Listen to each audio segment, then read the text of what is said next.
Hello everybody and welcome. In this video I'm going to show you how to install application for your Soundcore A30i on your Android device. You have to start by open Play Store and now go to search. Click on search line or click on search here and write Soundcore. Now search.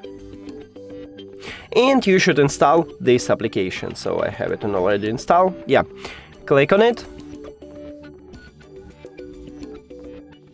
Now open it.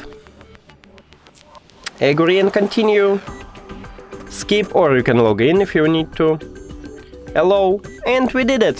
Thank you for watching this video. If you found it helpful, please consider subscribing to the channel and leave the like on the video. It's really important to us. See you later!